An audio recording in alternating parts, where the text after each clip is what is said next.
got out of here. What if they said to you tomorrow morning, Charles, hey, listen, you're free. You can go wherever you want to go. Do whatever you want to do. What would you do? I'd probably go out in front on the grass and sit down.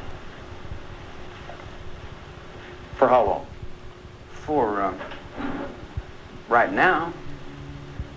How long? I could put a track record on it, or I could put a computer on it. Come on down. No, come on down. Get off computers, get off tracks. If you got out of here, there are a lot of people who think you'd go start killing people again. Again? Mm-hmm. Well, you guys are misinformed. I haven't killed anyone. Manson had a little scheme called creepy crawlers. He'd send people in to move furniture around. Is that all a figment of somebody's imagination so far, or is there any truth to that? Tell me, Charles. I don't know.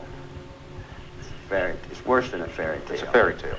It's a comedy. It's a comedy tragedy opera that was played in the early morning. Come on, Charles. It was sickening. Off the space shuttle. You know, well, that's what the DA gave you for reality. Okay. He stood in the courtroom and said, this man did this and this man did that, and you all believed him. He said, this man did that, and I said, Your Honor, may I speak? And he said, no, you can't speak. I said, Your Honor, I got a voice, let me talk. He said, no, sit down, shut up. Then he handcuffed me, take me to the back, whip my... What are you going to do? I come out to sit down, and I ain't going to get whipped again. Didn't you stand up in that courtroom? Sure, I stood up. By the way, let me just go back. I felt the repercussions in the back of it. Okay, but you say the whole thing's a fairy tale. You say the whole thing is make-believe. Yeah, that's his helter-skelter. It wasn't mine. The body of Sharon Tate is make-believe. That's make-believe. Make-believe. That's make-believe to the people that went in there and did what they did. And who were those people? You know, yeah. But you know who they were. Sure I know who they were. They were with you at the Spahn Ranch. They were part of this thing called, if not the Manson family or the Manson cult, the Manson Ranch. Call it what you will. So then, what? And Tex Watson testified in a court of law that you told him, go to the house that Terry Melcher used to live in and kill those people in a most gruesome way.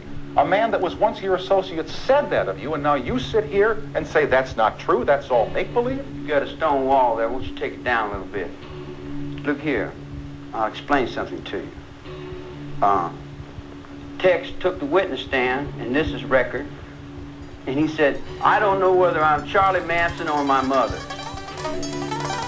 Tex didn't have his own mind one way or the other. He was balanced back and forwards because I had already took his mind in another game down the road that I was playing with some Hell's Angels that you don't know nothing about, and you probably never will know nothing about it because you would have to know those people to get in that thought, see?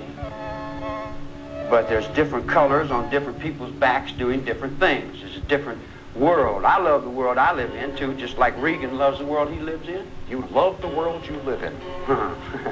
Most assuredly, it's me. You love all the pain that you cause people, all the anguish you cause. I don't know pain. I don't know pain. I have no depth of pain. I have no depth of suffering. I don't know ridicule. I don't know all the bad things. I haven't been punished by you all my life since I was 10 years old. I've been in every reform school you got across the country and used to lay down and have to get my ass whipped till I couldn't walk. Tell me about some pain. And that's our fault. That's all those people No fault. Make strong, good pain. Understand pain. Not bad. Pain's not bad. It's good. It teaches you things. It teaches you things. Like when you put your hand in fire, you know not to do that again. Yeah.